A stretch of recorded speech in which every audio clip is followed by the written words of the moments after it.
Hi, and welcome back to the Public Gardens GIS training series. This is lesson 6.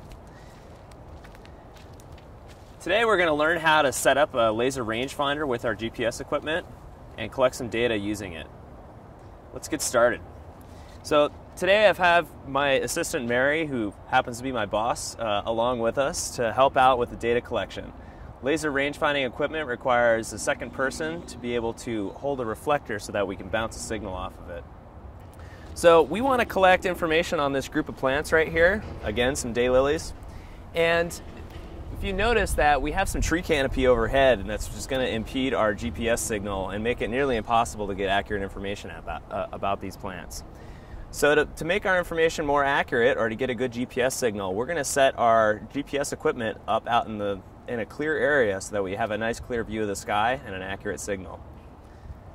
Mary's going to stay here while I bring this equipment out here to set it up and look for a good spot. And this spot out here, out in the sun, has a nice clear view of the sky and plenty of clearance, so we'll be able to get a good accurate GPS signal. Okay, so the first thing we want to do is to set up our tripod. So to do that, position in the center pole, a nice stable position. And then for this particular tripod setup, I'm just going to press the buttons to extend the legs on either side. And once I have them out, I can use the level that's on our prism pole to get the tripod in a nice stable position. Okay, so let's talk a little bit about the equipment setup that we have here today. So you'll recognize from lesson 5 that we have our Bluetooth GPS receiver on the very top of our setup here, and we have our data collector right here on the side. In addition, we've added the laser rangefinder. Let me talk a little bit about how the laser rangefinder works.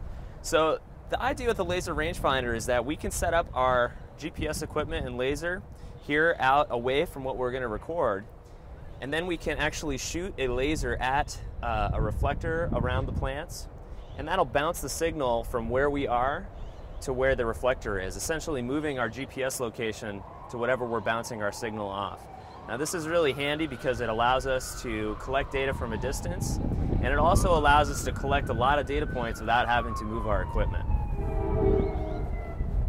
So the next step is to get our data collector and our ArcPad software set up to work with our laser rangefinder. Okay, let's get started and get things set up in ArcPad. So to launch ArcPad, we have the ArcPad Today plugin or toolbar here. I'm just going to hit the ArcPad icon. If you don't have that toolbar on your screen, you can use the Start menu to launch ArcPad.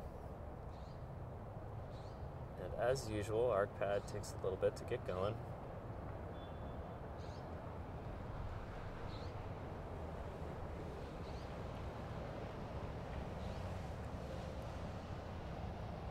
So the first thing we're going to do when we get into ArcPad is to open our map that we've been working with, and then set up the laser rangefinder so we can start collecting data with it. Okay, so I'm going to choose a map to open here, and it brings up this browser here, and I'm going to select our East Asian section map we've been working with, and hit OK.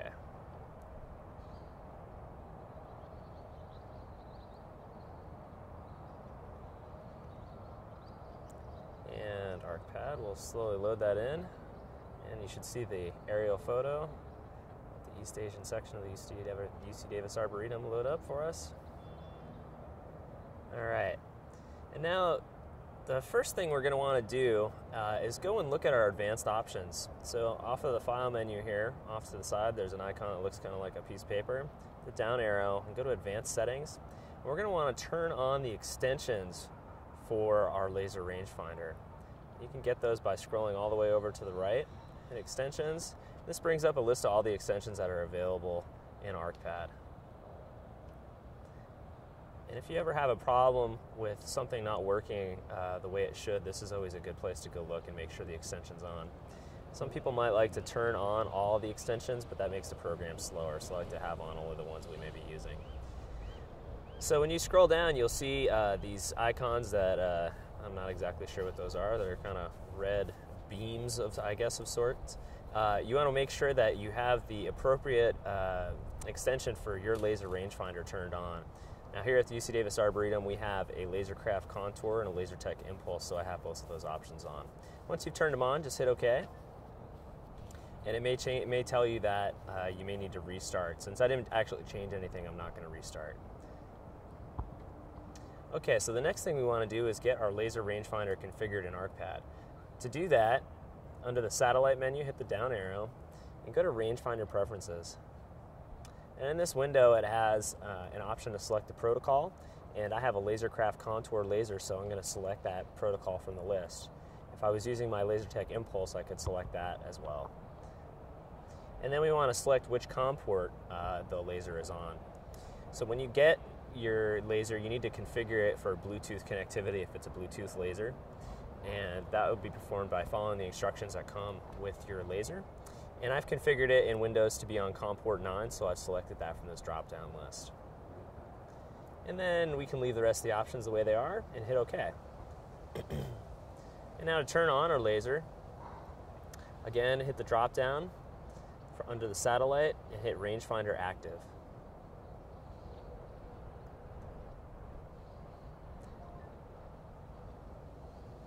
And we have a bit of an error. So sometimes these kind of errors can happen if our laser rangefinder is not on. So after a while, our laser rangefinder has turned itself off, so I'm going to go ahead and turn that laser on and wait for it to be ready. And once it reports that it's ready, I'll try to activate the rangefinder again.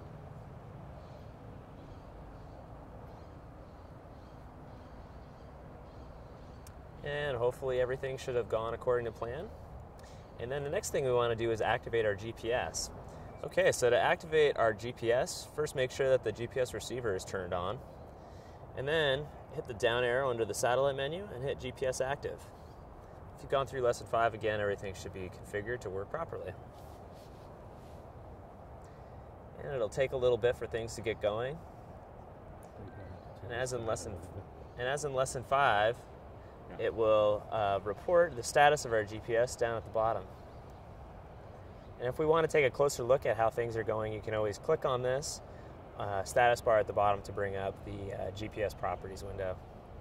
All right, so right away, it says we have a nice low PDOT because we're out in a nice open area, and it's reporting that we're connected to 7 out of 10 satellites. So we're good to go. We're ready to start collecting data. So first, let's put it into edit mode. Turn on the edit toolbar here from the top, and then hit the pencil icon. And the first thing we're going to do is draw the perimeter around this group of daylilies, so we're going to do a mass planting. Next thing we want to do is make sure that we have the appropriate geometry type selected, so we want to use a polygon, so select polygon. And then we're going to go all the way over to the menu on the far right, which is the offset menu, and this lets us work with our laser rangefinder to collect data from a distance. So if we hit the down arrow under this, we're going to do a radial traverse, and you can tell by the icon that it has a tripod on it, and that means that we can set our tripod up from a distance and collect information. So we'll select radial traverse, and then we just want to make sure that that's set. Once we have that set, we can start using our laser to collect points. So the first thing we're going to do now is to move Mary into the position for the first vertex. Okay, so now that Mary's in the first position, I want to talk a little bit about what her role is in the data collection process. So you notice that she's holding a tall pole with a reflector on the top of it. We use this pole to be able to measure the vertices of plants and the centers of plants. When they're a little bit too tall to get with a short reflector, and this pole that she's using is just a cheap painter's pole that we've bought at our local hardware store that can be adjusted for height. And additionally, we've marked foot locations on that so that we can quickly measure the height that we're recording our information at. And now Mary can take the reflector out of the top of this painter pole for measuring shorter plants a little bit more easily. And then since these plants are short, we're just going to use the short reflector to record the locations of the vertices of this mass planting. Now you'll also notice that Mary's holding a clipboard. On this clipboard she has printed out the old version of our collection maps. And we can use those collection maps to provide information to the person who's using the data collector about each plant. And if there are plants that we come across that aren't on those maps, we can draw their locations in and then use those locations to verify that we've collected everything correctly once we get back into the office. All right, let's start collecting our first point. Now after the laser bounces off the reflector, you should hear a sound that I call the depth charge in ArcPad that indicates that ArcPad has received information from the laser. Now the first thing you're going to need to do once you get this offset screen up is to hit the tripod icon in the upper right hand corner, and this will collect the GPS position for this vertex, or for where the tripod is set up. If you hit the satellite icon in this screen, excuse me, it'll start to collect information and it will average 25 points based on the setting that we specified earlier. Now it's always a good idea when you're using a tripod and a laser rangefinder to average many more points than 25. I usually choose about 100, but for the purpose of quickness for this video, we'll leave it at 25. And remember, you can change that setting in the options of ArcPad. Okay, so once it's finished collecting those points and averaging together, we hit OK. And now we have a position for our tripod. And then you'll notice that it automatically has filled in a bearing, slope distance, and inclination that has come directly from our laser rangefinder. Now, because we're using a reflector that has a height, we additionally need to specify the height of that reflector. So if you use the down arrows at the bottom, you can scroll over to options, and then it has an area for us to put in the height of the observer and the height of the target. And we just want to put in our target height, and our current target height is 3 feet. Just make sure that that's in there by hiding the keyboard. And then it's always a good idea to go back to the offset screen to make sure that all of our numbers are still there, and then go ahead and hit OK to continue. And now we've captured that first point and we're ready to do our second one. So now we'll have Mary move to the second vertex of the polygon.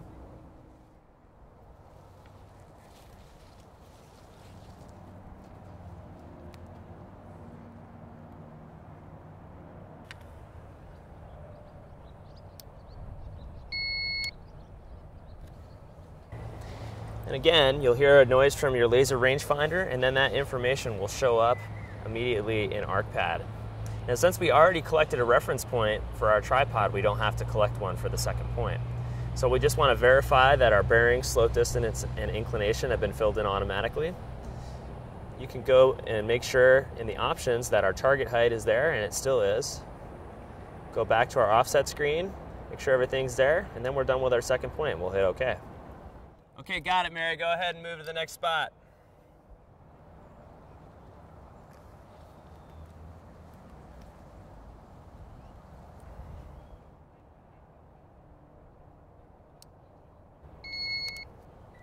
Got it.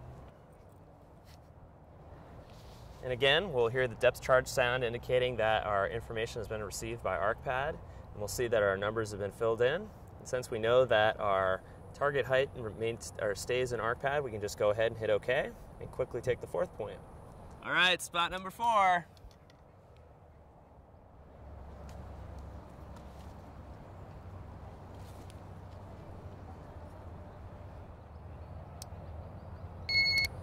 Got it. And once again, we'll hear our depth charge sound in ArcPad, indicating that it's received the information. You can just verify that everything's correct, and then we'll hit OK. And now, since that's the last vertex we're going to take on this polygon, as in lesson 5, we can just hit the arrow at the bottom of the screen to indicate that we're done with that and we're ready to enter attribute information about it. Now, since this is our second mass planting, we're going to enter an ID of 2. And the type of planting, since these are all daylilies, it's another homogeneous mass planting, so we'll just enter one of those. If we had a mass planting that had 2 or more species in it, we want to remember to collect a center point for each one of those species. Since we only have one, we'll only do one center point when we finish with this polygon.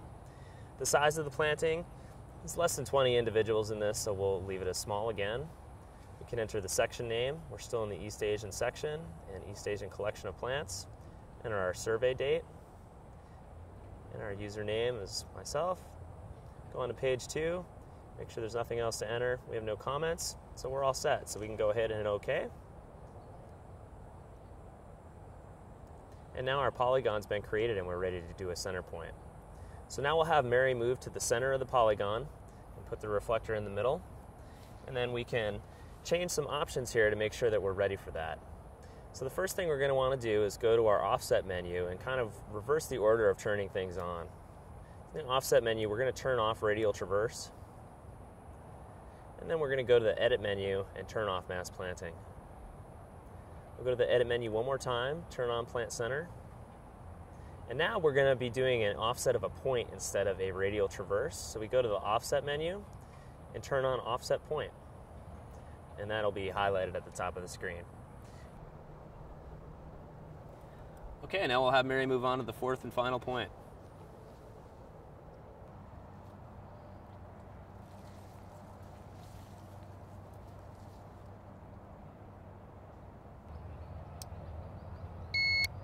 Got it. ArcPad will indicate that it's received the information from the laser again with the depth charge sound, and we can verify that everything's in the same spot, or all the measurements are correct. Our reference point won't need to be changed because it's still active or still stored in ArcPad from our last measurements. And again, we can just verify that our target height is still in there, and it is. So if we're confident that everything looks correct, we hit OK. And you may get this information if you use Trimble's GPS Correct software. It prefers that you take a new GPS reading every time that you take a new or record a new feature. So you can choose to record a new point every time, or you can choose to ignore this message, but it does make it easier to correct your data back in the office, which we'll address in lesson 7 if you have taken a new reference point every time. So I'll hit OK to this. And now we're ready to enter information about this plant center. So this is our second plant center, so we'll enter an ID of 2. Type, again, it's a herbaceous. Accession number, if you know it, you can select it from this drop-down list. I don't know it for this plant, so I'll leave it as the default as unknown. Now again, as we mentioned in the previous lesson, I'm going to skip entering the genus and species and some of the other taxonomic information, and just skip to entering the scientific name in the effort of saving time. So go to page 2. From the scientific name drop-down, we can select the appropriate daylily. So we're going to say that this one is Hemerocallis Miss Tinkerbell.